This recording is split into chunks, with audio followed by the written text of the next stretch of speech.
China's increasing military might has left the United States scrambling. The superpower arm race is underway between Washington and Beijing, and it is the Indo-Pacific region that is witnessing a theater of steady and prolonged military buildup. The United States is changing its approach. Instead of relying on just expensive high-end missiles, the United States is now investing in a new generation of low-cost, smart cruise missiles designed to win a high-tech war of attrition. This month, U.S. defense giant L3Harris unveiled two new cruise missiles, the Red Wolf and the Green Wolf. These missiles offer long-range strike capabilities that could transform how the United States military fights in a sustained conflict with China. The move is part of the Pentagon's affordable mass strategy, a shift spurred by lessons from Ukraine and West Asia. Our military stockpiles have been tested by long, grinding wars. Both missiles boast of a range of over 200 nautical miles and are designed for multi-role operations. The Red Wolf focuses on precision strikes, while the Green Wolf handles electronic warfare and intelligence missions. L3Harris is planning to produce up to 1,000 units annually at around $300,000 per missile, a fraction of the price tag for traditional long-range systems.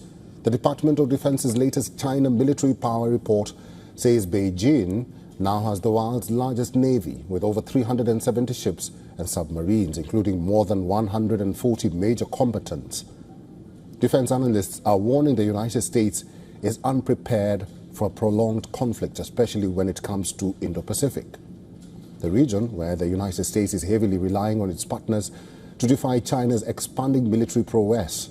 Taiwan's recently concluded Han Kuang military drills included newly delivered US-made high-tech rocket systems, the HIMARS. HIMARS gives Taiwan the ability to target locations across the Taiwan Strait. Early this month, Australia also carried out its largest war games called Talisman Sabre, where Australia's army fired a truck-mounted HIMARS rocket system for the first time. HIMARS has become a priority for the United States and their allies in the Indo-Pacific.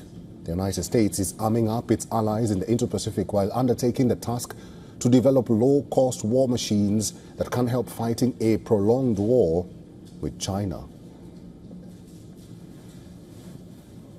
Professor Peter Kuznick is a professor of history and director of the Nuclear Studies Institute at American University. He's now joining us from Washington, D.C. Professor, good to see you. This year, wars have increased. Military drills and war games at sea are becoming more of showing or boasting superiority between the United States, Australia, and other regions, and that too at a fast pace.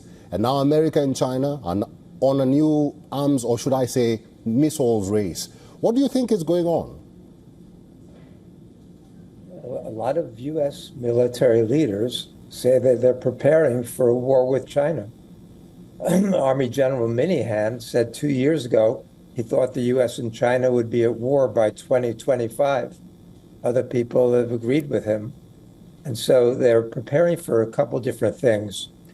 Andrew Krapinovich, who is a top defense planner, said the U.S. has to prepare more for sustained, long, protracted wars, that the U.S. military is mostly prepared for very short wars, but that a war against China, if it didn't turn nuclear, could go on not only for weeks, but months and even years. So that's much more like Vietnam or World War II, the earlier kinds of wars. And if that's the case, they're just hoping, praying that it doesn't turn nuclear. Mm-hmm. And they're also preparing. Recently, Top General Buchanan said that the U.S. is preparing to fight and win a three-front nuclear war against Russia, China, and North Korea simultaneously, and to have enough nuclear weapons left over to still maintain U.S. hegemony. Mm-hmm. It's insanity, I think, to think that there'll be any world left after a nuclear war, which is why they're preparing for a non-nuclear war with all of these missiles. But, the United States is not in a strong position. China is 100 miles from Taiwan. You look at Guam, that's 1,700 miles, the U.S. base in Guam. and the U.S. base in Hawaii is 5,000 miles away. So the U.S. strategy depends upon South Korea and Japan getting in militarily before the United States can really get there.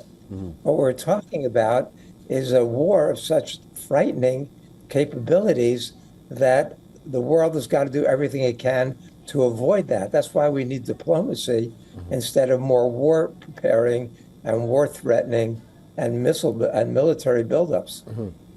Professor, now that you've said that, in this era or generation, is there any likelihood of the United States and China going to war? And if they do, what is that matchstick? What is that ignition that the United States or even China needs? There are people in the Trump administration who are real China hawks. Pete Hegseth said not too long ago that we have to end the war in Ukraine so we can get ready for the battle against the real enemy, and that's China. We know that there are a lot of other people who are thinking the same way. The United States has not only itself been gearing up militarily, but the U.S. is pushing its allies to now spend 3.5% of their GDP on their militaries and to move up to 5% of GDP on militaries, and have even talked about 10%. China spends about 1.3% of its GDP right now. And if you talk about overall military expenditures, it's about 1.7%. So China, by comparison, would not even qualify for the minimum that's being asked of U.S. NATO allies. But China's capabilities are growing. China has got enormous technological industrial capabilities now. So if a war like this breaks out, the likelihood of this turning into World War III and leading to nuclear war is really great, because the United States does not have an advantage. In many ways, the United States has a disadvantage. China's been preparing for a regional war, while the United States has become the arms suppliers to all the world's wars, giving the weapons to Israel for the genocide in Gaza, giving the weapons to Ukraine, or selling them now to Ukraine, as well as gearing up for Taiwan. And so the United States is at a disadvantage. So what many people fear is that the United States would have to resort to tactical nuclear weapons or else accept defeat. The thing that would provoke China to doing this is if Taiwan declares independence. And that's what the Lindsey Grahams and others have been urging Taiwan to do, declare independence. I'm afraid that if that happens, then China would intervene militarily, and that the U.S. would very likely, even though U.S. policy is supposed to be strategic ambiguity, we know that Biden said on 4 separate occasions that if fighting breaks out, the United States is going to deploy troops and get militarily involved. His advisors had to walk back that statement each time he issued it, but that seems to be what U.S. policy is, even though it could be suicidal. All right, let's just hope that this war doesn't happen, because the world is already exhausted by the wars. Professor Kuznick, we'll have to leave it there. Thank you for talking to us today. My pleasure.